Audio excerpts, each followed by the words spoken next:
मेरी बात को ध्यान धर कर सुनिए। आप चर्च में बैठकर भी कौन से टेम्पटेशन में फंसे हुए हैं? आप चर्च में होकर भी किसके काबू में हैं? हालेलुया। यदि आपका ध्यान सामने नहीं है लगातार, तो मैं एक चिन्ह आपको देना चाहता हूं कि आप किसी और के कब्जे में हैं। You are poses.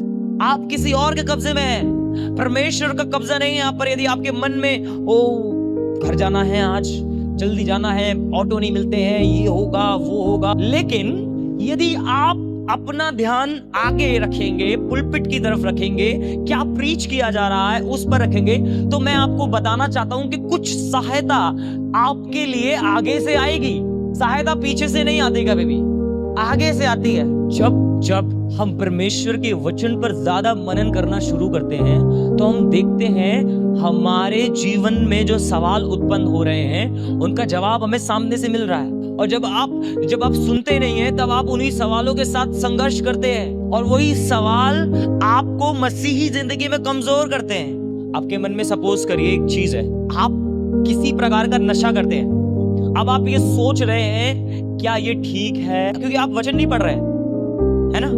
या यदि आप पढ़ भी रहे हैं तो वहां तक नहीं पहुंचे हैं इन दिनों में, जिन बातों से आप सफर कर रहे हैं। और पास्टर साहब यहाँ पे प्रीच कर रहे हैं, पाप मत करो, परमेश्वर से दूर मत जाओ, और आप किसी ऐसे व्यक्ति को देख रहे हैं जो मसीह है, जो परमेश्वर में है, लेकिन वो कंटिन्यूसली ड्रिंक कर रहा है, वो लगातार शराब पी रहा है। यदि आप ऐसे व्यक्ति को देख रहे हैं, तो आपके मन में सवाल उत्पन्न होंगे,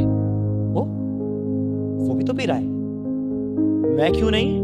वो भी चर्च में जाता है, वो भी पास्टर साहब के करीब है, तो ठीक होगा शायद। ये सवाल, और शैतान आपको कन्विंस कर लेगा, वो आपके हालातों में आप अपने परमेश्वर से, उसके प्रेम से समझौता कर लेंगे, और आप भी सेम गलती करने लगेंगे। लेकिन एक तरफ ये भी है कि आप यदि पूरा ध्यान आगे देंगे, परमेश्वर के वचन पर देंगे, तो एक बात नहीं होगी, एक बात अलग होगी कि पास्टर साहब ने कहा पाप मत करो, पास्टर साहब ने कहा वचन में लिखा है नशा मत करो, और ध्यान गया, आपके मन में इच्छा जागी, और आपने पास्टर साहब से जाके एंड में पूछ लिया कि किस प्रकार का नशा नहीं करना है।